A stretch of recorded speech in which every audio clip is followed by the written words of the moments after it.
Brent Hawkes, Senior Pastor at the Metropolitan Community Church of Toronto, and I'm a gay, lesbian, bisexual, transgender activist. And I'm going to be talking about the Charter of Rights and Freedoms. To begin with some quotes. The Canadian Charter of Rights and Freedoms is one part of the Canadian Constitution. The Charter was signed into law in 1982, along with the rest of the Constitution. The Charter sets out those rights and freedoms that Canadians believe are necessary in a free and democratic society. Since the Charter is part of the Constitution, laws that limit Charter rights may be invalid. This makes the Charter the most important law we have in Canada, end of quote. The Charter has iconic status in Canada. We love the fact that we have it. According to a survey released in 2015, 9 in 10 Canadians believe the Charter of Rights and Freedoms and the flag are the most important symbols of Canadian identity. Other important symbols that Canadians include are the national anthem, 88%, hockey, 77%, and the maple leaf, 14%. That's not the hockey team. It's again, quoting the research, the fact that the Charter is part of the Constitution also means that governments must try to make sure that new laws are consistent with it, end of quote. The most important role that the Charter has played in Canada is that it has allowed citizens to go to court to challenge government decisions that affect them unfairly, especially people in traditionally marginalized groups.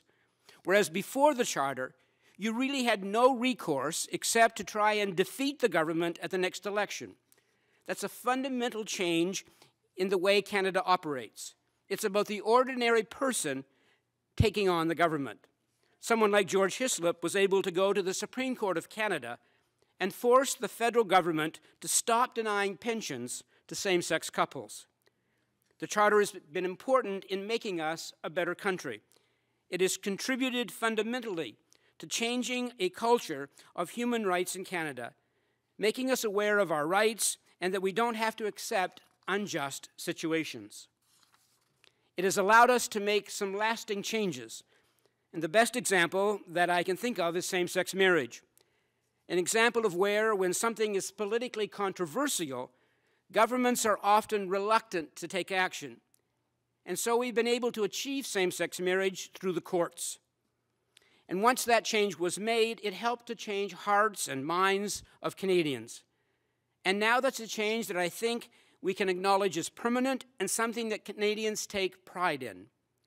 And it's one of the reasons why refugees are choosing this country, because they know that in Canada at least we strive to be a just society.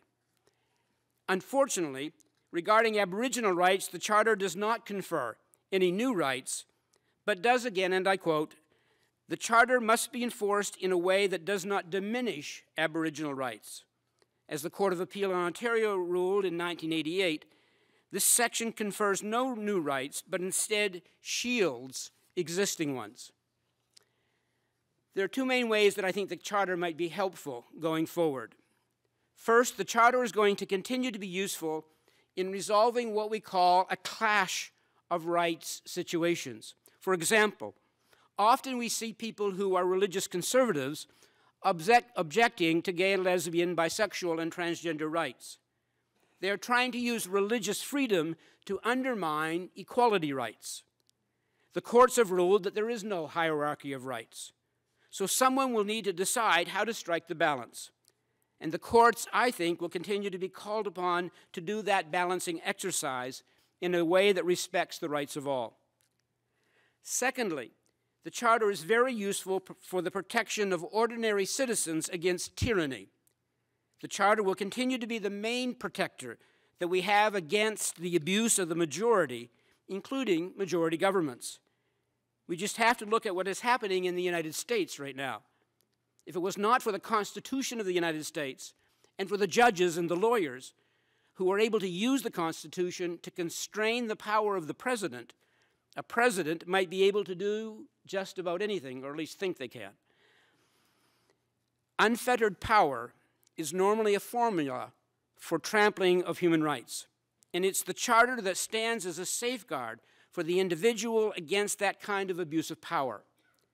And I hate to say this, But I really think that in the future, it may be that this might be the most important role of the Charter, not necessarily to advance human rights, but just to protect the human rights that we've already achieved from tyrannical governments. Regarding my earlier comment concerning the Charter and gay marriage, you might ask how it ties into gay marriage. When the Charter was being drafted, Prime Minister Pierre Trudeau had a closed list in Section 15, which contains the anti-discrimination clause. It did not include disability, nor sexual orientation. So there was a lot of lobbying. Disability was added to the list. Sexual orientation was not added. But the list was changed to be an open-ended list. It was a classic Canadian compromise. There was not enough political support to add sexual orientation.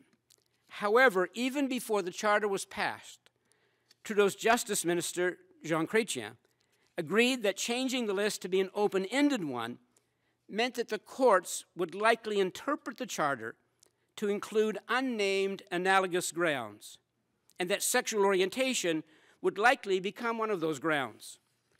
The Supreme Court made that exact finding in the Egan case, and sexual orientation was read into the Charter.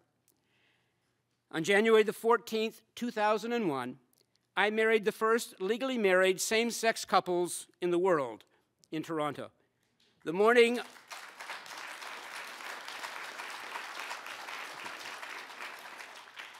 of the weddings, I was assaulted in my church. And that afternoon at the weddings, because of the death threats, I had to wear a bulletproof vest. I had 12 bodyguards protecting me. 11 of the toughest-looking lesbians you've ever seen in your life. And one gay man coordinating it all.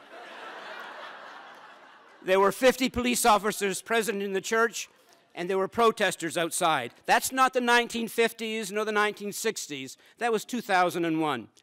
When the governments of the day refused to recognize the marriages, we took them to court and eventually won using mainly the Charter.